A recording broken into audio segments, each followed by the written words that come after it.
País y Radio Carve. Bueno, en la mañana estuvieron viendo un poco los cultivos, que bueno, por suerte parece que se viene linda la cosecha, y bueno, todos los avances en genética y demás, pero ahora vamos a tener distintas exposiciones acerca del mercado, denominado optimismo en la incertidumbre, porque es un poco lo que tal vez está sucediendo, con buenos precios, pero muchos desafíos por delante. Así que sin robarle más tiempo, les explico un poco. Vamos a tener una exposición del licenciado Marcos Uranga, responsable comercial de Louis Dreyfus Company, del ingeniero agrónomo Gabriel Di Giovanni Antonio, gerente de Cargill, el ingeniero agrónomo Ciro Chesortu, que nos acompaña como productor. En primer lugar, le voy a dar paso al licenciado Marcos Uranga para, bueno, comentar un poco al respecto de la compañía. Tú estás aquí en nuestro país desde 2002, 2003 aproximadamente. Que nos cuentes un poco cómo has visto lo que ha sido la evolución de la agricultura en nuestro país con distintos momentos. Y bueno, este momento tan especial que estamos viviendo ahora con muy buenos precios, pero sin duda muchos desafíos. Muchas gracias por acompañarnos, Marcos. Bienvenido. Hola, ¿se escucha? Bueno, buenos días a todos, buenas tardes. Soy Marcos Uranga, como dijo, responsable comercial de Dreyfus. La verdad, es muy lindo volver a estar acá. Siempre estuve vinculado a la Sociedad Rural de Río Negro y especialmente a este lugar. Vinimos con mi padre en el 89 de la mano de José Boix Menú a ver campos y bueno, por esas cosas de la vida, un plan Bonex, no avanzamos, pero desde ahí, cosas que pasan en Argentina, siempre estuve relacionado tanto por el deporte, por los amigos y porque hay varios que veo acá que conozco hace tiempo que siempre me hacen sentir como en mi casa. Así que la verdad que vinimos a abrir Dreyfus hace 20 años, en el 2002. La compañía veía que China iba a tener un crecimiento, fue por suerte mayor a lo que nosotros pensábamos, con lo cual empezamos a desarrollar la soja y el trigo. En ese momento importábamos trigo, exportábamos algo de girasol y al año siguiente ya empezamos a exportar soja. Después del fenómeno China nos ayudó también la ley de biocombustibles a nivel mundial y nos dio una segunda expansión en Uruguay y ahí empezamos a tener activos. La verdad, en estos 20 años, bueno, como argentino me da un poco de envidia sana por lo bien que se ha desarrollado el sector, lo bien que se ha desarrollado a nivel no solo productores, sino también institucionalmente y a nivel gobierno. Vemos que la ley de inversiones ayudó para que ese sueño que todos teníamos de poder exportar cada vez más al mundo se pueda lograr, se pueda tener diversidad de cultivos, como un ejemplo es la colza. Cuando el mundo requiere cereales, hay cereales, cuando el mundo requiere aceites, hay aceites, y todo es gracias a una participación pública-privada que ha hecho que año a año crezca. Y lo bueno es que también fue balanceada a nivel industria, no solo cereales, sino también ganadería, lechería, con lo cual hubo beneficios para todos y desarrollo para todos y hoy se encuentra equilibrada, madura y bien balanceada toda la agroindustria, con lo cual para los bancos también es algo bueno porque si bien por ahí prestan a los que siembran, pero también producen carne y hoy tenemos buenos precios de carne. Con lo cual me parece que hay que aprovechar este momento de optimismo, hay que ser cautos en algunos aspectos, pero hay que seguir dándole para adelante porque vemos que hay una oportunidad para los países que producen cereales y aceites y que están lejos del conflicto, con lo cual hay que meterle con todo. Bien, una pregunta para ti, Marcos. En este contexto de volatilidad que estabas mencionando últimamente, indudablemente los desafíos crecen. ¿Cómo estás viendo este aspecto con el tema de costos y lo que pueden ser los riesgos hacia adelante? Bueno, lo positivo es que si bien hubo una seca del 10 de diciembre al 15 de enero grave, tuvo un impacto en el maíz de primera, pero zafamos con la soja y venimos de buenos cultivos de colza, cebada y trigo y con muy buenos precios. Entonces el sector está saneado y ahora se vislumbra una buena cosecha de soja y de maíz de segunda, con muy buenos precios, con lo cual arrancás un año con por ahí costos de fertilizantes y otros insumos más caros, pero hoy el margen agropecuario sigue siendo bueno y más depende la zona y qué tipo de producto puedas hacer, pero las combinaciones trigo, soja y colza soja con los precios futuros que hoy se ven siguen siendo rentables aunque hayan subido lo que subieron los fertilizantes. Bien, ya vamos a volver contigo, Marcos. Ahora paso contigo, Gabriel, ingeniero agrónomo Gabriel Di Giovanni Antonio, gerente de Cargill. Darte la bienvenida, gracias por acompañarnos y un poco enganchado a lo que estaba mencionando también Marcos, este aspecto de la agricultura del doble cultivo, los distintos programas de canola, trigo, cómo se viene desarrollando la empresa, cómo venís viendo la agricultura en este momento. Bienvenido, gracias. Bueno, muchas gracias. Antes que nada, gracias por la invitación y buenas tardes a todos los que nos vi y nos saludé.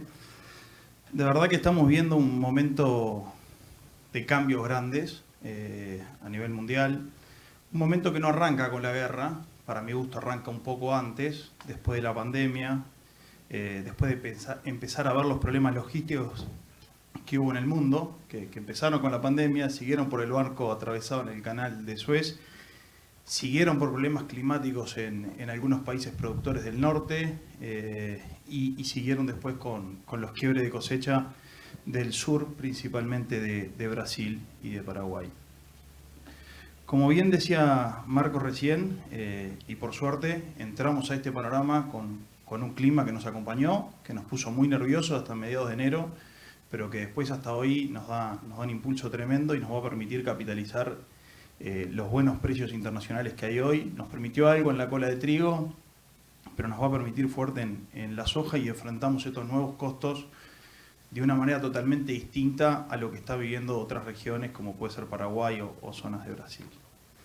Desde hace ya 6-7 meses nosotros en la compañía empezamos a cambiar un poco el concepto, ¿no? Uruguay de 2015 al 2020 empezó a trabajar en el concepto costos, que es un concepto que hay que trabajar siempre, no hay que cuidarlo nunca, pero nos fuimos a un sistema casi basado en low cost, y a nuestro gusto todo este panorama mundial nos hace, sin descuidar los costos, empezar a manejar el riesgo. Entonces, estamos en un negocio mucho más riesgoso que lo que estábamos hace 3 años y tenemos que hacer ese cambio de chip. No solo mirar costos, sino manejar riesgos, aprender a manejar la incertidumbre. En ese manejo de riesgo, todo lo que dice la teoría es primero diversificación. Entonces, hoy por suerte nos encontramos con una paleta de productos que no teníamos hace 3 años. Hoy el área de invierno viene creciendo con 2 inviernos excelentes. Tenemos un trigo que venía cayendo y tuvo su recuperación de área. Una cebada maltera, capaz que topiada por la capacidad de maltera de Uruguay. Algunos negocios que hemos capturado como cebada de exportación, tanto sea para maltear en otros países como forrajera, que en los años con algún desvío nos da. Y sin lugar a dudas, creo que el evento más disruptivo fue la exportación de canola, que hoy ya es una realidad. Hace 3 años parecía bastante una utopía, hoy es una realidad y nos da esa diversificación. Entonces, lo primero a destacar es que estamos entrando en una nueva campaña agrícola donde la posibilidad de diversificar cultivos es tremenda. Y sin lugar a dudas, a mi gusto, esta diversificación de cultivos te permite bajar riesgos. Te permite bajar riesgos productivos, te permite bajar riesgo calidad, diversificación de mercados y te permite captar distintas oportunidades. Creo que hoy muchos se deben preguntar en esta diversificación a quién le juega una ficha, ¿no? Se la juega el trigo, se la juega la cebada, se la juega la canola, me voy a soja de primera. La respuesta hoy no la tiene nadie. Lo que estamos viendo en el mundo, que con la volatilidad de mercados nos encontramos con 5 días de subas de trigo consecutivas y al otro día 5 de baja consecutiva. Una canola en Matif que no para de subir, pero un euro que pierde fuerza contra el dólar. Entonces, la toma de decisión hoy yo sé que es realmente difícil y lo que yo les puedo decir es diversificación, porque si en las últimas 3 semanas cambió tanto el escenario, pensar de 4, 5, 6 meses para adelante es realmente difícil. Después, un tema que le estamos poniendo mucha atención es al tema fertilizantes. La realidad que veníamos de una tónica de fertilizantes también al alza y sin lugar a dudas el conflicto con Rusia y Ucrania fue una bomba que explotó en un mercado ya recalentado. Y bueno, ahí no sé si la tranquilidad, pero separar los tipos de fertilizantes, ¿no? No es lo mismo hablar de urea que hablar de potasio y hablar de fósforo en este contexto. Potasio es el fertilizante más complicado. Acá hay varios agrónomos que capaz que me van a rezongar por lo que digo, pero capaz que es con el que tenemos algo de chance de no jugar todas las fichas ahora y podemos ir a apostar más a lo que pase con soja. Urea, a nuestro entender, el suministro no debería tener grandes complicaciones. Sí estamos viendo una suba de precios tremenda que complica la toma de decisión, pero grandes problemas de suministro no va a haber.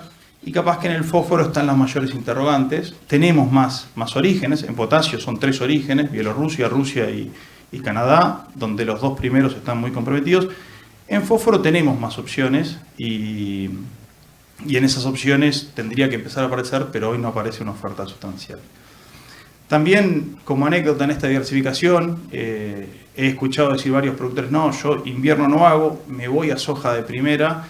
La realidad es que no sabemos los precios fertilizantes que podamos tener para ir a soja de primera tampoco, o sea que no nos garantiza que en 5 o 6 meses tengamos precios de fertilizante más baratos. Un concepto que nos gusta manejar a nosotros, capaz que los que venimos más del trading de granos lo tenemos más claro, es que estamos viendo un mundo de mercado de precios invertidos. Para los que no tienen el concepto claro, mercado invertido es cuando entregar un producto antes vale bastante más que un producto en el largo plazo. No quiere decir que los precios vayan a bajar a largo plazo, quiere decir que tenemos un premio por entregar un producto antes. En ese mercado invertido, la única manera de capturarlo es entregando producto antes. Y bueno, yo creo que los cultivos de invierno, aparte de jugar una clave importantísima en la diversificación, nos juegan un papel preponderante poder capturar estos precios mayores con anterioridad, ¿no es cierto? Y para mí por eso es un año donde el cultivo de invierno es fundamental.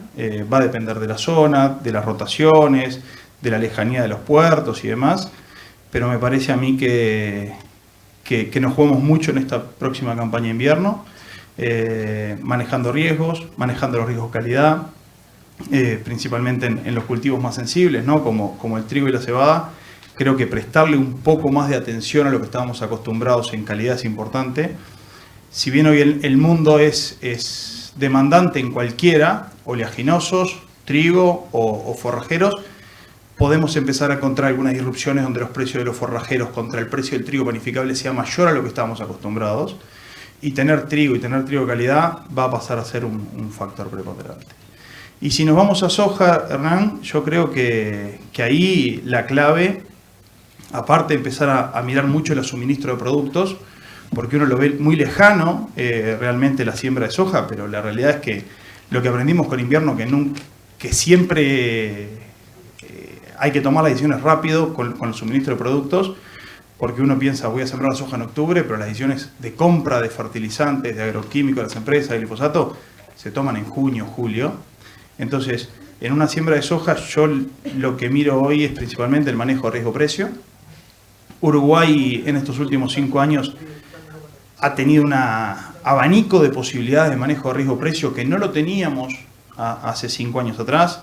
Llámese piso, llámese estructurados, acumuladores. Hay un montón de herramientas que son muy fáciles al alcance del productor, con costos dependiendo de la necesidad de cada uno.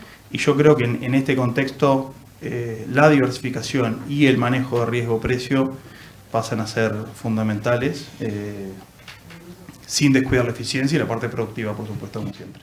Gabriel, en ese sentido y con tu experiencia, ¿cómo es el Uruguay del futuro, sobre todos los desafíos que tenemos como país hacia adelante como productores de materias primas en este mundo tan demandante, en este contexto que estabas mencionando? Bueno, a nosotros desarrollar el programa de canola nos ayudó mucho a entender eso, ¿no? Es un programa, canola es distinto de los otros cultivos. Nosotros estamos acostumbrados en general a mucho más comoditizar los granos, a arbitrar mercados. Si no me compra China, me compra Turquía, y si no me compra Egipto, y si no voy a Brasil, y si no voy acá, y si no voy allá. Mismo en trigo estamos acostumbrados a eso. Canola nos hizo cambiar totalmente la cabeza a una cadena de suministro. Una cadena de suministro hacia un consumidor que no fue fácil desarrollarlo, fue un desafío. La verdad que nosotros nos embarcamos en el programa de Canola porque hubieron varios productores que nos decían, muchachos, esto rinde mucho a nivel de chacra, necesitamos buscar mercados, necesitamos un mercado líquido, porque no había liquidez, y ese desarrollo fue un desafío del que hoy nos sentimos realmente orgullosos por lo que está mostrando el cultivo. Y nos hizo aprender mucho de los requerimientos de Europa, más a las trompadas que viéndolo por delante, pero lo primero que nos metió es la inocuidad. Entonces, nosotros, si bien lo tenemos en algunos cultivos, principalmente la inocuidad en DON, en trigo, en soja no miramos eso. Y en canola lo tuvimos que aprender a mirar. Una parte la veíamos venir con la del paraquat, pero todos los años aparece un principio activo nuevo que no teníamos en el radar, que te genera algún problemita para entrar a Europa. Los puedo enumerar, pero todos los años aparecieron productos nuevos que el productor sin mala intención los usa, porque realmente se usan. Nos pasó con un repelente de aves que es etiqueta verde y se usó, y el 10% de nuestra canola no puede entrar a Europa.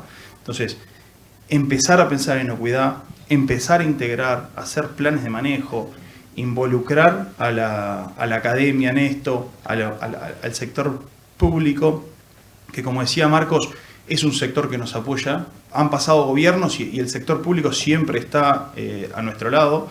A veces nos rezongan, pero es parte de su función, a veces nos ayudan. Entonces, inocuidad, uno de los pilares fundamentales. El segundo, y también lo aprendimos con la canola, es la sustentabilidad.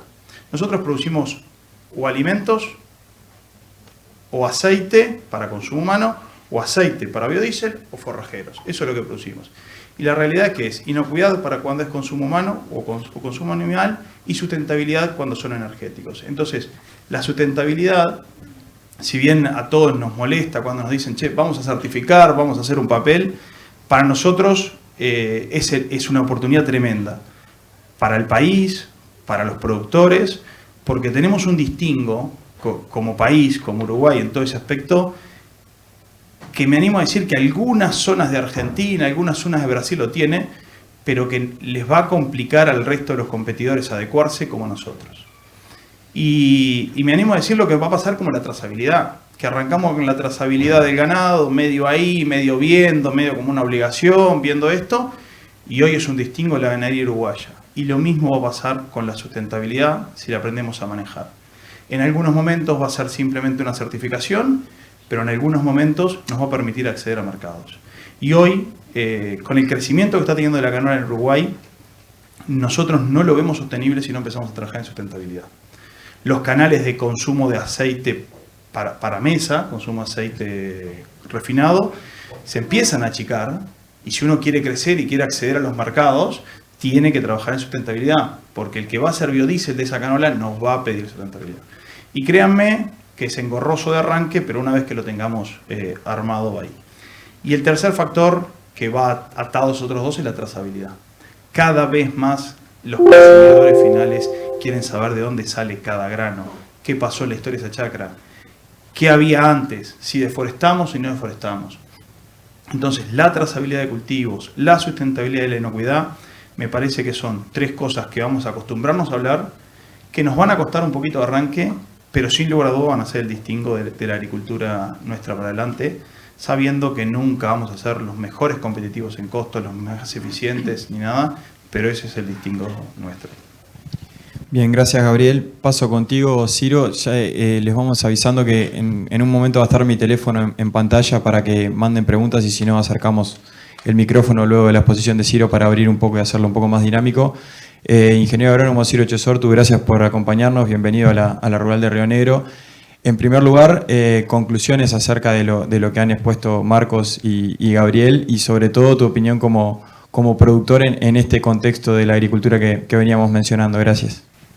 Bueno, gracias Hernán, y un gusto estar acá conversando con ustedes, y hagamos de esto una conversación, así que trataremos de terminar de cubrir algunos temas que se tocaron recién con mucha profundidad en general, pero con mucha profundidad. Me parece que saltan a la vista el tema de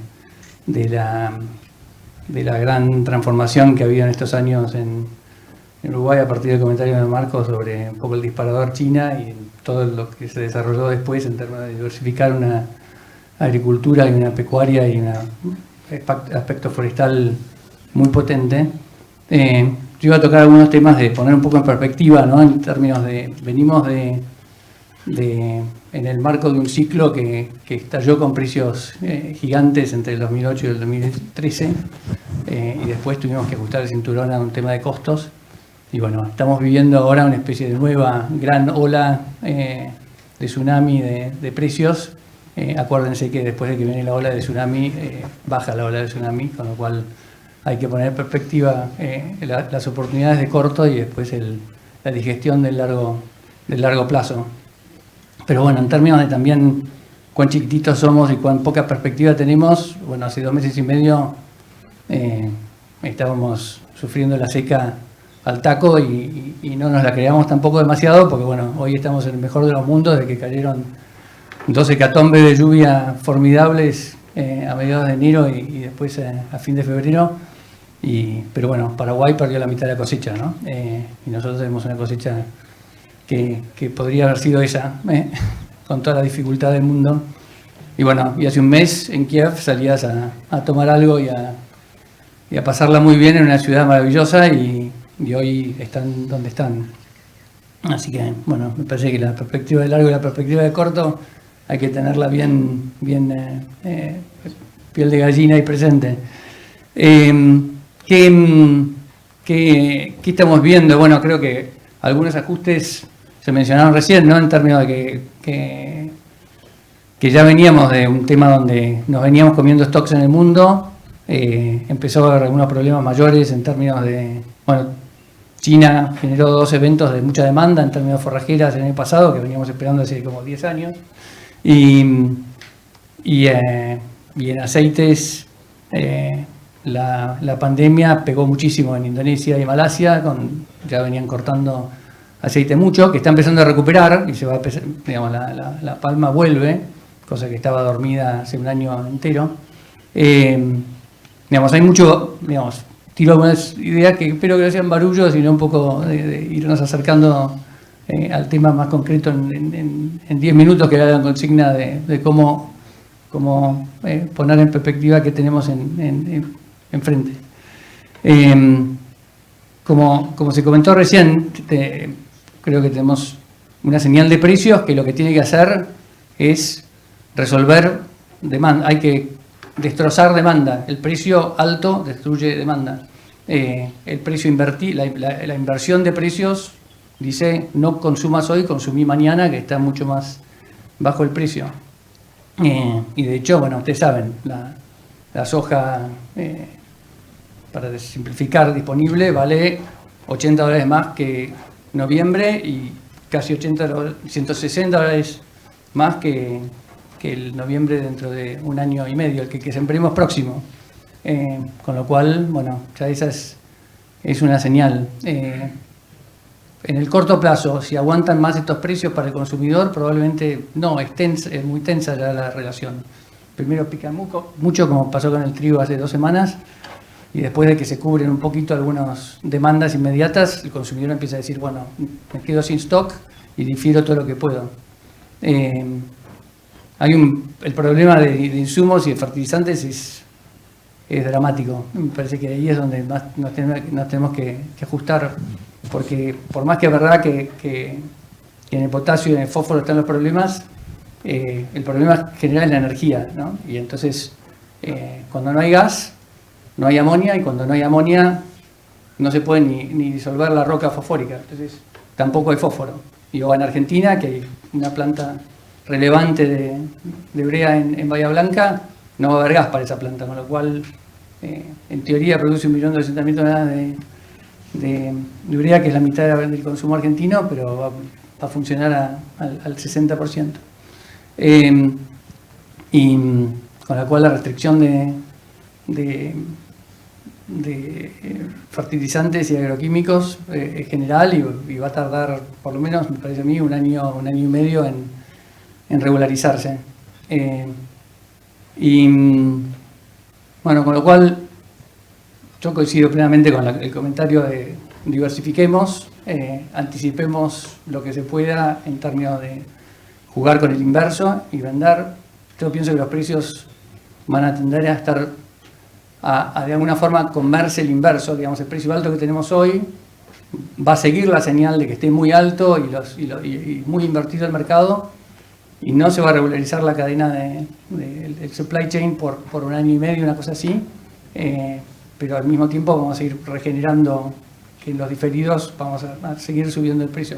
Opinión torpe, pero y es posible que todo eso tenga mucha tensión todavía. El tema de la energía no está solucionado para nada. Digamos, hemos visto un primer shock de energía con el precio del petróleo que subió, si quieren, de los 80s a los 100s, picó a 120, ahora, bueno, bajó la semana pasada a 92, pues limpió posiciones, parecido al trigo, y ahora está en 115, y la verdad que si uno pregunta si efectivamente las sanciones, como es muy probable que ocurra, se incrementen, tratando de aticar un poco cuánto gas y cuánto petróleo se toma de Rusia, yo creo que podemos ver precios de 130, 150 de petróleo durante un tiempo, que va a complicar más todavía mucho de esto, y bueno, tiene que ver con también nosotros cómo hacemos para anticiparnos a los ajustes que tenga que hacer Uruguay, probablemente ya empezando después de la LUC, ¿no? Porque la LUC está esperando ahí, pero el domingo a las 8:15 creo que empieza. Yendo a la micro, un poco al negocio nuestro, a ver, me parece que estamos en un escenario de altísimos costos y tener en cuenta que estamos la parte del negocio fea es que compramos los insumos invertidos caros para producir algo que se produce y está listo dentro de 9 meses, con el mercado invertido.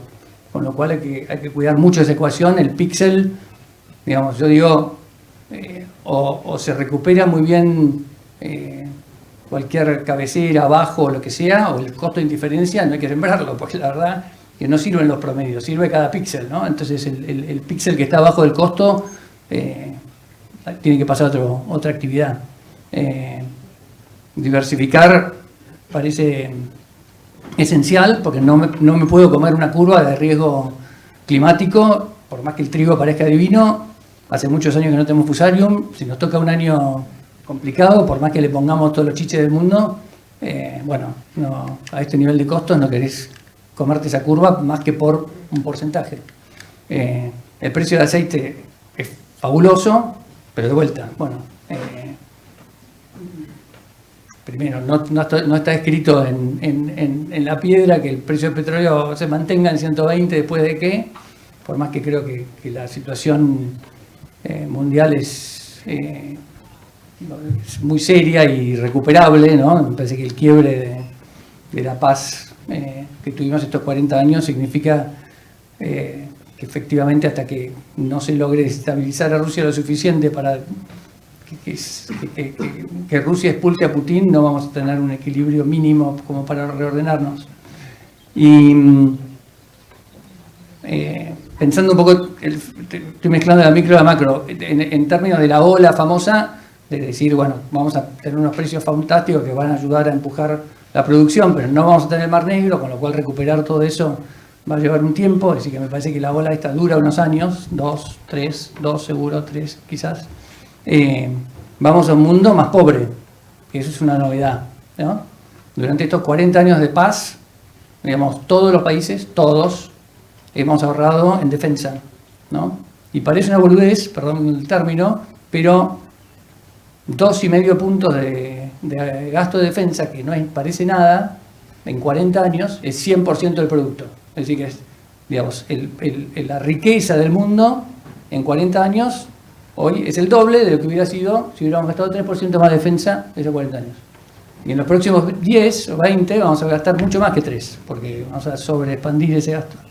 Así que viene un cuento de pobreza, viene un cuento de tensión política, y viene un cuento de tensión política que creo que nos involucra a todos. La bonanza del sector es el sufrimiento del no sector, de los otros sectores. Y el que no se ponga las pilas, lo vamos a sufrir políticamente, como lo sufrieron todos, ¿no? En Rusia, en Chile, en donde quieras, cualquier ejemplo. Así que tenemos que ser muy responsables como actores sociales en términos de decir cómo hacemos para que todos estemos en el bote. Si no, esa tensión, la curva te la comes, a la corta, pasa muy rápido eso. Digamos, no. Y bueno, ¿qué otras cosas? Me parece que hay bonanza de precios, costos altos, diversificar y bueno, ir muy finito con trabajar el píxel y los costos, y también cuidar a la gente propia y trabajar en la comunidad. Así que esas son algunas de las reflexiones que me surgen. Gracias, Ciro. Simplemente recordarles que ya en la pantalla está el teléfono para que me manden las preguntas que le quieran hacer a los expositores.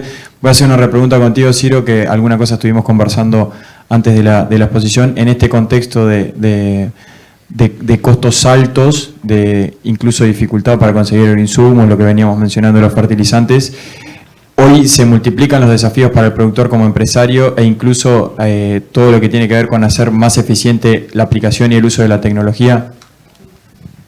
Sí, segurísimo. Me parece que,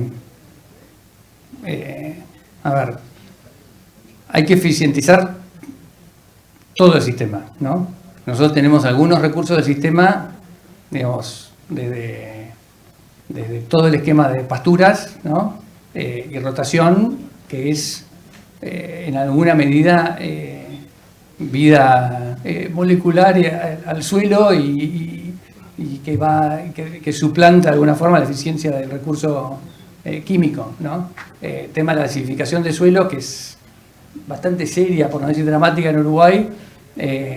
Bueno, estamos tirando la mitad del fertilizante porque sí, así que es un capítulo que para todos me parece que es un capítulo de foco como negocio para las empresas y como digamos, pilas para nosotros para poner atención y no estar, digamos, hay que trabajar del suelo. Digo, ciertos recursos están incorporados, no necesitan, si querés, ir necesariamente al píxel o cambiarse la cabeza, sino más bien hacerlos en forma sistémica. Pero la tecnología me parece que sí, ir a la receta específica para tener cultivos de muy alta producción, y si no, no tenerlos, porque el costo de diferencia es muy alto. Y acuérdense que mismo en la ecuación, bueno, todavía no estamos reflejando lo que debiera ser el costo de flete, ¿no? Así que eso viene, digamos, tenemos que repricear el flete que está puesto, digamos, con un petróleo de 55, 65 dólares y estamos viviendo en un mundo de 115, ¿no? Ojo que después, bueno, que solamente el flete, el combustible no es todo el costo del flete, ¿no? Es el invento de que es combustible directo, no, tampoco va para negociar. Gracias, Ciro. Paso contigo, Marcos, un poco también con la exposición que hacía Gabriel de lo que es el Uruguay y el mensaje final de lo que es el Uruguay del futuro. Alguna cosa también habíamos estado conversando contigo por la presencia de la compañía en muchos países. ¿Cómo ves el futuro de nuestro país en cuanto a la producción de materias primas, muy probablemente diferenciándonos por calidad más que por volumen en competencia con otros países, pero en un mundo que ha cambiado tanto, con situaciones como la que sucedió en Ucrania, las reglas de juego cambiantes de Argentina constantemente? ¿Cómo estás viendo un poco ese panorama? Bueno, la verdad que tienen un recurso que es muy importante, que es el recurso humano, que se adapta muy rápido a los cambios. Uruguay no es formador de precios, entonces depende de otros mercados, y en estos 20 años es increíble a nivel tecnología, a nivel producción y a nivel modelos productivos cómo se fue adaptando, ¿viste? Entonces tienen que seguir usando esa materia gris y esa garra charruda para buscar constantemente modelos que se adapten a los consumidores. Como bien dijo Gabriel, el tema de sustentabilidad es algo que se vino y vino para quedarse. Europa hoy demanda todo sustentable. Tenés a China por ahí un poquito más rezagado, pero es algo que se va a venir.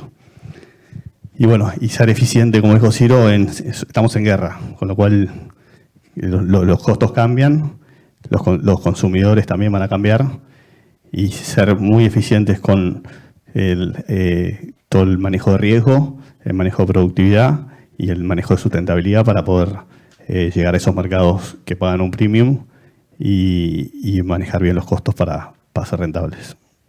Bien, antes de pasar a Gabriel, me gustaría preguntarte también cómo estás viendo la situación logística a nivel internacional que ya venía complicada desde antes de la situación del conflicto.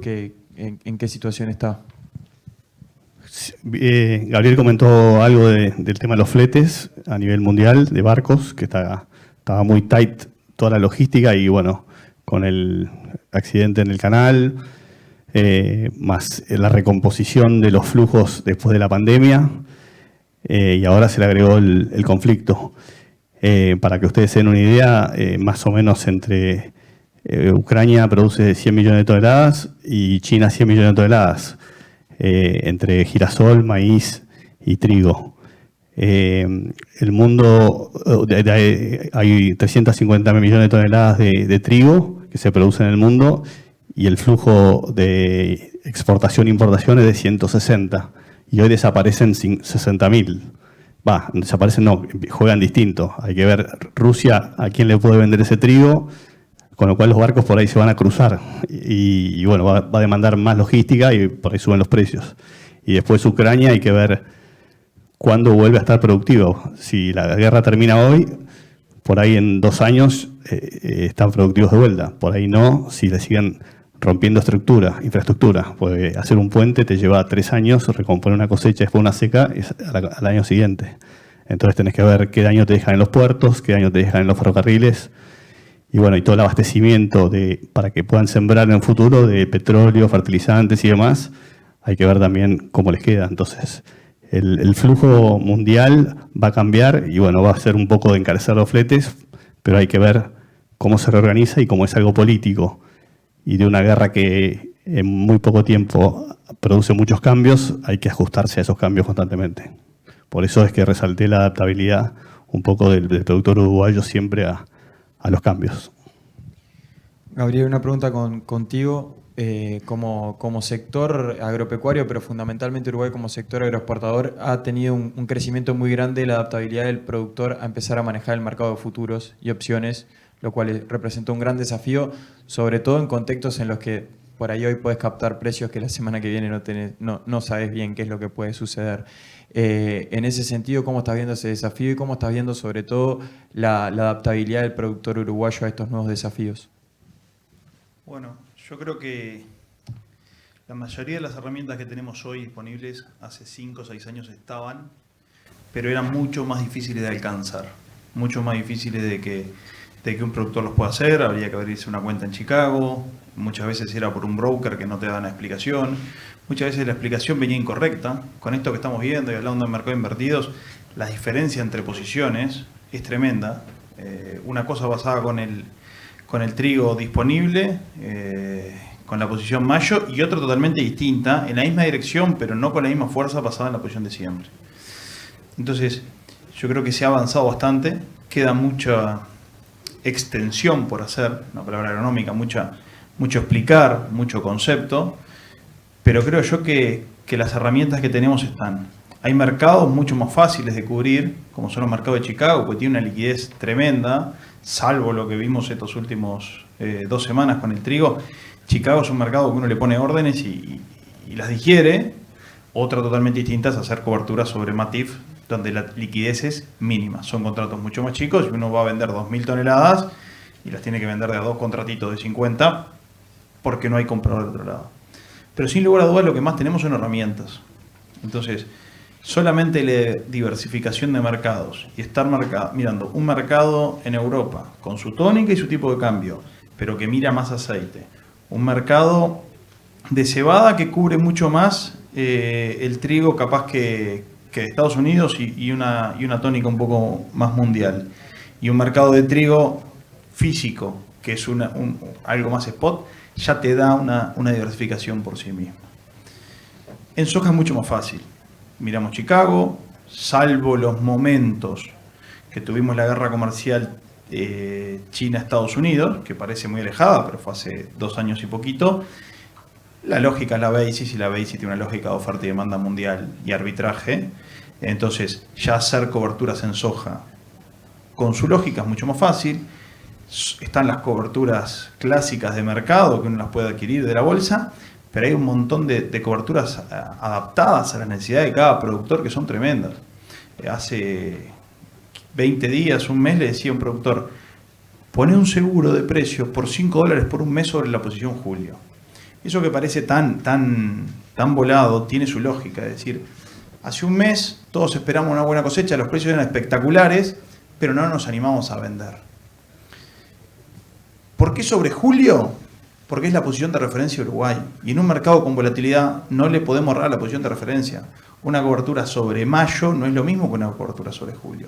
¿Y por qué un mes? Porque en un mercado de mucha volatilidad el factor tiempo vale muy caro. Y poner un precio $20, $25 abajo del mercado costaba $5 por un mes. Entonces, con una soja $620, poner un seguro de precio por un mes, hasta esperar la fecha de ahora que tenemos la cosecha acá, con $5, era algo que hace un mes y medio tenías que llamar a un broker en Estados Unidos, 2 años, perdón, a un broker en Estados Unidos que te haga un OTC por un volumen grande, y eso está disponible. Y con una liquidez que lo podemos hacer por contrato de 136 toneladas, por 2.000, por 5.000 o por 50.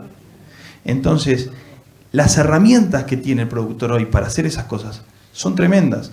¿Quiere decir que siempre hay que poner un piso? No. Pero cuando no tenés un piso y tenés un mercado flateado, que no tiene volatilidad, tenés acumuladores. Y acumuladores con piso pensando un año para adelante. Ya hay productores poniendo acumuladores con piso, con un piso de $500, pero van vendiendo a 500 a 530 mientras que el mercado se va comportando como se está comportando. Entonces, no le sirve a ese que está pensando en comprar el potasio o el fósforo para la soja poner 200, 300 kilos por hectárea sin costo, un piso, $500, acumulando 530. Y no hay que tener eso lo vamos a hacer por 50 toneladas, y eso para mí es clave en este mundo que vivimos. Porque cuando la soja valía $300, y le podíamos ahorrar por $20, por 30 para abajo, pero no, mucho más no tenía para bajar. Hoy sí, hoy vemos días que nos levantamos, tenemos 30, 40 dólares para arriba, 50 para abajo. Lo que contaba sí, lo que pasó con el trigo, con el petróleo. Entonces, esas necesidades, la estructuración de mi venta, la estructuración de mi compra, para mí pasan a ser fundamentales, y hoy son fáciles de tomar, muy fáciles de tomar. Bien, si hay alguna pregunta también me pueden avisar y acercamos también un micrófono. Ciro, quiero ir con una pregunta contigo. Por estos momentos en Uruguay también se está avanzando en un plan piloto de seguros. También una forma de asegurar, de hace un tiempo a esta parte, estamos con muy buenos valores para la carne y muy buenos valores para los granos en agricultura de invierno y de verano. Algo mencionaste en tu primera exposición de no irse tanto hacia un lugar solo por el precio. Hoy productores agropecuarios pueden hacer ganadería y hasta 3 cultivos de verano, 3 cultivos de invierno. ¿Pensás que esa también es una buena forma de que el productor pueda mitigar el riesgo? Digamos, pusiste dos preguntas, ¿no? Una que es el seguro y otra es la diversificación. Sí, enfocar la diversificación como una forma de que el productor se pueda mitigar el riesgo. Sí, yo creo que, digamos, con estos niveles siempre es inteligente diversificar. Y me parece que tenemos el privilegio de que, digamos, la mayor parte de las áreas agrícolas del mundo tiene una restricción gigante, ¿no? La mayor parte de la producción del mundo se hace en climas templados fríos, donde tenés 130 días sin helada y se te acabó. Así que lo que no metiste metiste algo en el día 10 y tenés una probabilidad del 15% de que entres en la helada antes de terminar el cultivo. Acá no tenemos casi ninguna restricción en ese sentido. Tenemos algunas restricciones, obviamente, de la disponibilidad de agua en verano por la ecuación suelo-agua, pero tenemos mucha flexibilidad y podemos jugar con ciclos de los cultivos que nos permiten tener floraciones extendidas y todo tipo de flexibilidad. Así que, en ese sentido, me parece que jugar a diversificación es esencial, mucho más con costos altos, porque, bueno, y parte de esa diversificación me parece que Gabriela la planteó muy claro, que es también implica riesgo-precio, ¿no? Es decir, si me juego a 4 actividades, de las cuales algunas actividades tiene, digamos, todas las actividades tienen una forma de estructurar cobertura, algunas más líquidas que otras, bueno, tengo que jugar con diversificar mi política de poner precios y jugar con la volatilidad, que es una oportunidad gigantesca en los dos sentidos. Para mal, porque, bueno, como dice Gabriel, digamos, cuando estás en una soja de $300 puede bajar a 250, puede haber un pico de dolor que baja a 200, va a durar 45 días. No es sostenible.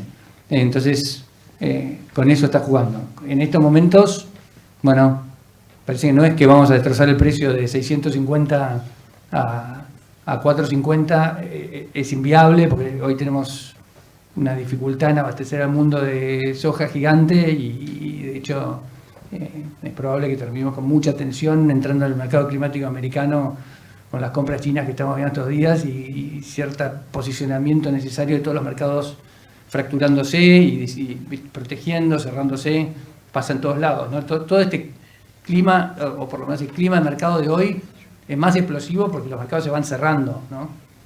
Todo se va cerrando y se va complejizando. Tiraron el tema de la logística, ¿viste? No sé, como daba el ejemplo antes de los fosforados de Marruecos, que es el gran abastecedor de Sudamérica.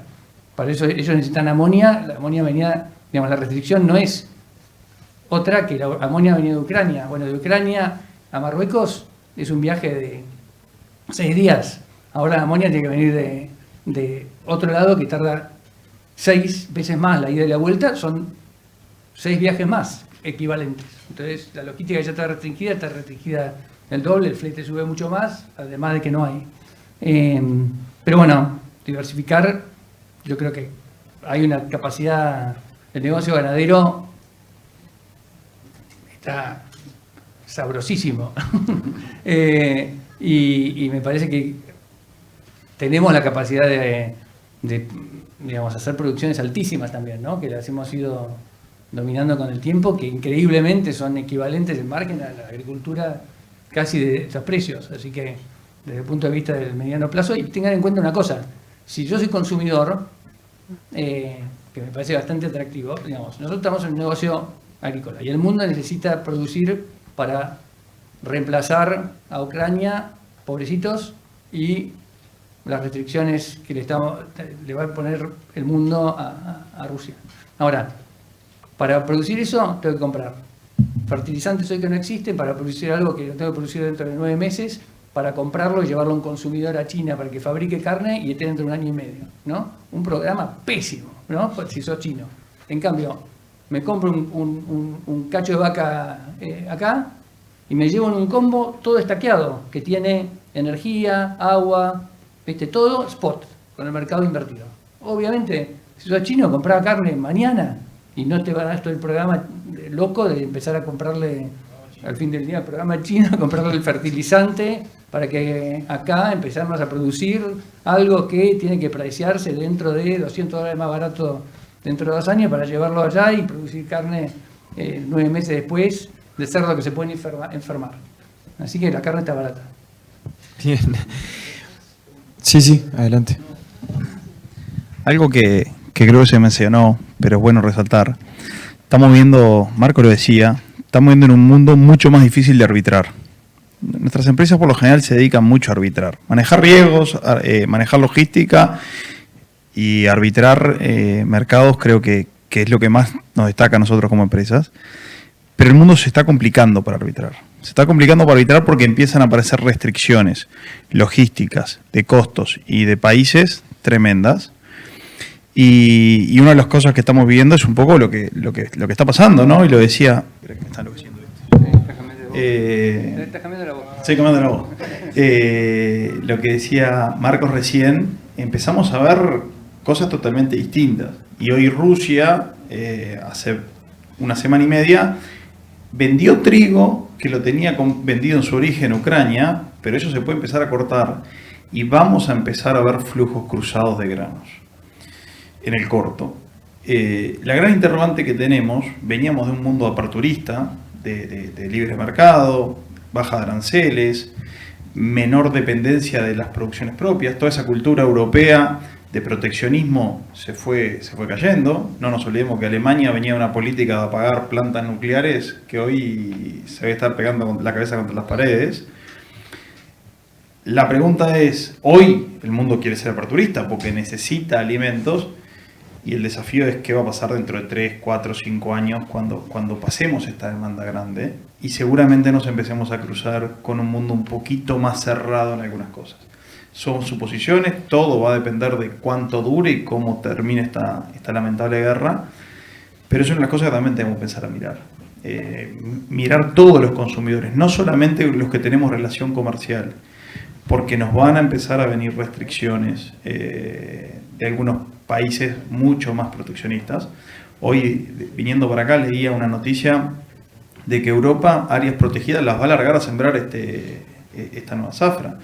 Y vamos a empezar a encontrar esas cosas. Yo no me imagino un consumidor español hoy que va a la góndola y no tiene aceite, si no se empieza a replantear ciertas cosas. Si esa masa de vamos a cuidar, no empieza a decir, che muchacho, hay ciertas cosas que tengo que poner restricción. Entonces, seguramente esto no va a ser un evento más.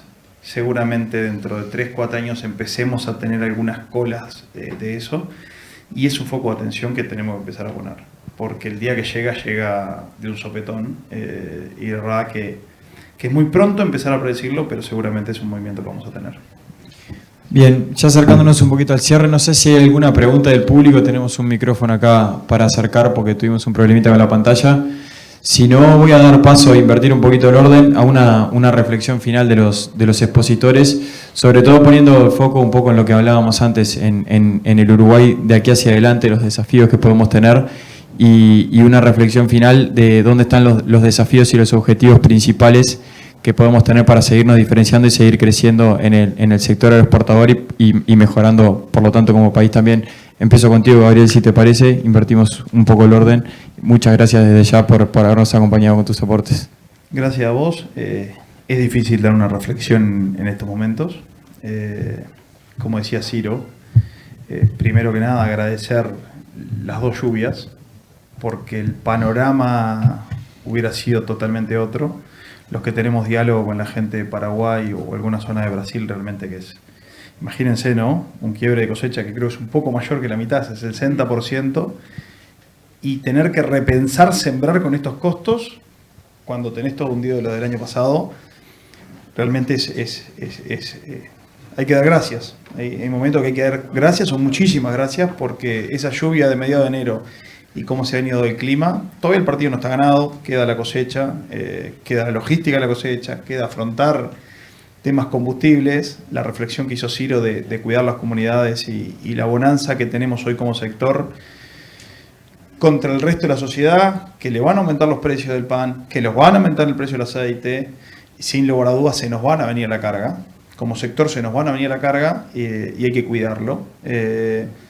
Lo que pueda pasar con las tarifas de flete, de transporte interno. Entonces, la primera reflexión yo creo que sería dar gracias por el momento que estamos viviendo, no pensar que es permanente, cuidar, porque gran parte de la caja que estemos generando este año, en algún momento, esperemos que más lejos que más temprano, la vamos a tener que devolver, porque el mercado en algún momento va a volver a un equilibrio.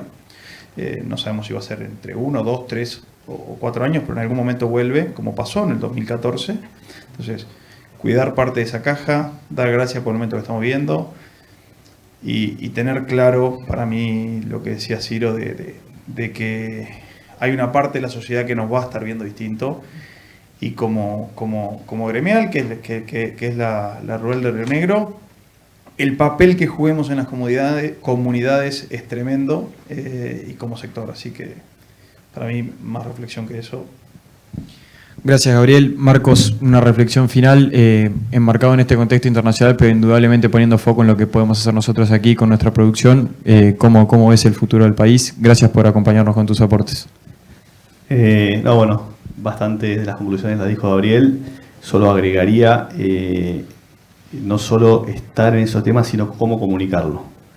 La comunicación hoy es clave, es vital y hay que ver por qué la otra parte está pensando lo que piensa, entonces para poder dar una respuesta a eso.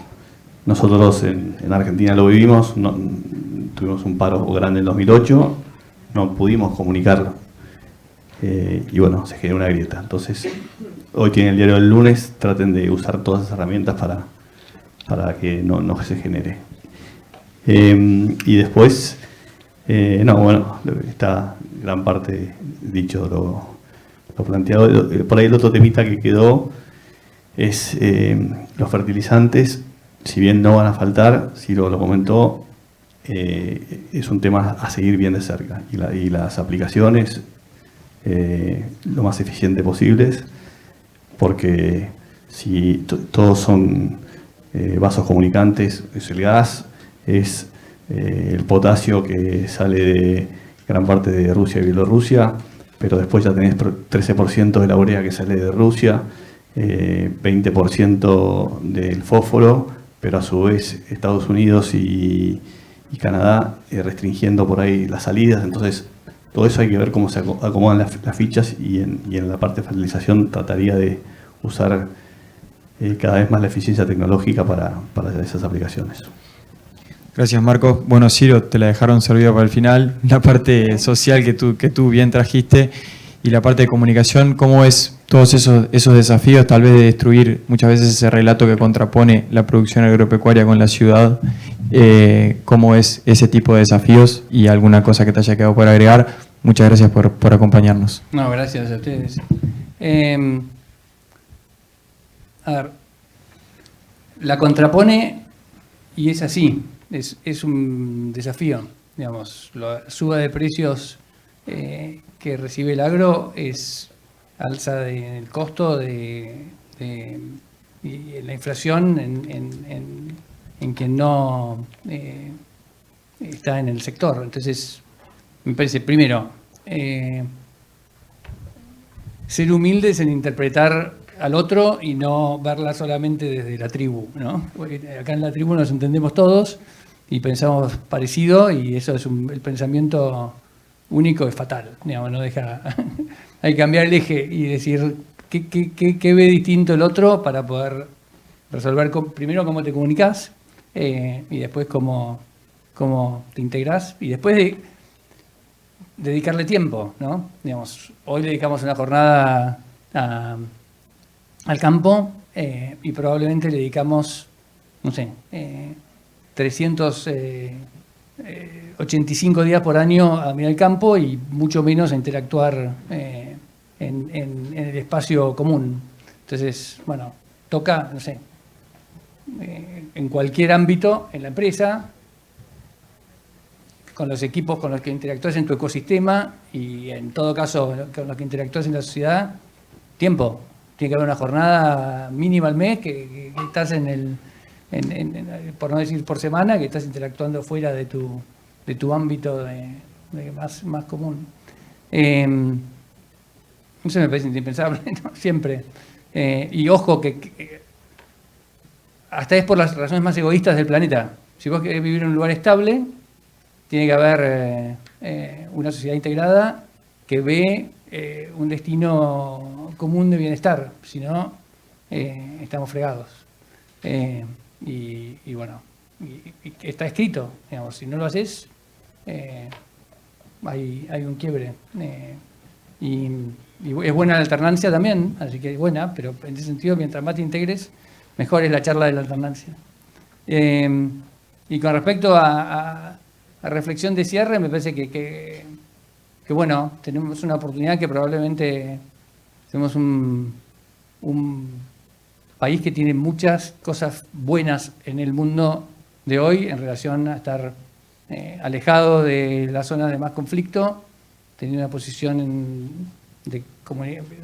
digamos, tiene que lidiar con que somos latinoamericanos y que Latinoamérica es la región que más ha fracasado en los últimos 50 años en el mundo, en términos de crecimiento relativo. Pero al mismo tiempo, bueno, en esta situación está alejada, tiene los recursos, tiene el potencial, es más segura, no ajena a la inseguridad, porque digamos, estamos en la pelea de mediano plazo China, mundo occidental, así que no hay que caer en ninguna trampa ahí. Y tenemos una cantidad de recursos que el mundo está ávido por tener, desde el construido desde el clima hacia alimentos y energía y calidad de alimentos. Pero es una ola, ¿no? Así que no hay que creerla para siempre, y estas cosas traen transformaciones. Digamos, es probable que con el tema que mencionaba Gabriel, viste, que todo el tema de energía del mundo cambie dramáticamente. Si uno tiene que hacer una apuesta, probablemente dentro de 10 años vivamos en un mundo del hidrógeno que va a valer 0, potencialmente. Tendrá un costo de infraestructura gigante para empezar, pero después el costo variable va a valer 0. Y presumiblemente, seguramente no, porque lo nuclear también tenía esa idea de que iba a ser limpio y seguro, pero bueno, vas a tener alguna idea de inseguridad. Bueno, ese mundo en términos del impacto en alimentos y del uso de la tierra, los biocombustibles también va a tener un impacto, porque ¿para qué vas a hacer comerte comida o quemar comida si vas a tener una energía distinta? Bueno, en fin, yo creo que a mediano plazo siempre hay que pensar, bueno, qué cosas están, porque al fin todos la actividad que estamos para, presumiblemente, pensando en 30 años, para no decir finito, por lo menos 30 o 10, y bueno, y ahí estás. Así que la reflexión de largo plazo también cuenta. Gracias, Ciro. Bueno, gracias a todos. Gracias indudablemente a los sponsors que hicieron posible esta linda jornada. Y finalmente me gustaría algunas palabras de cierre de la rural. No sé si Virginia, Francisco.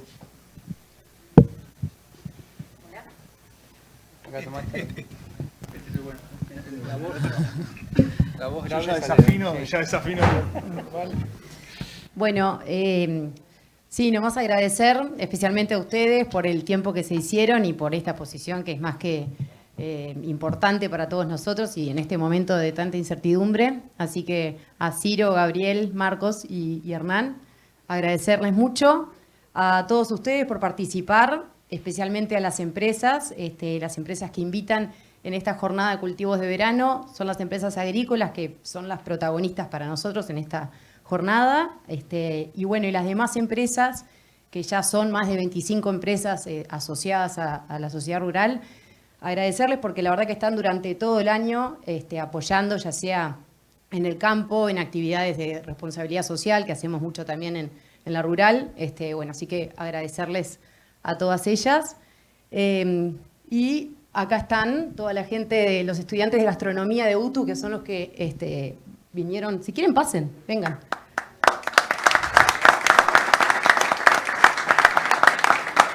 Ellos son los que prepararon toda el catering para hoy, así que muchísimas gracias. Y a la gente del Polo, que bueno, vieron cómo lo tienen el Polo, la sede, está lindísimo y la verdad que es un disfrute poder hacer las actividades acá. Así que bueno, voy a entregarles un presente a algunos de ustedes.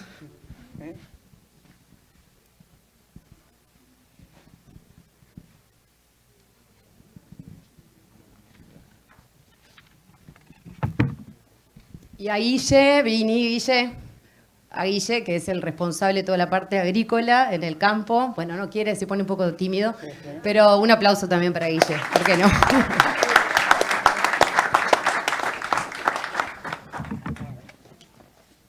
Marcos, gracias. Gracias a ti.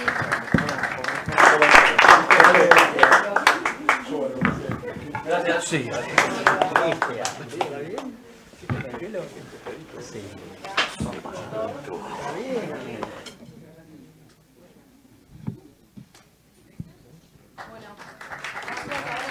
Muchas gracias.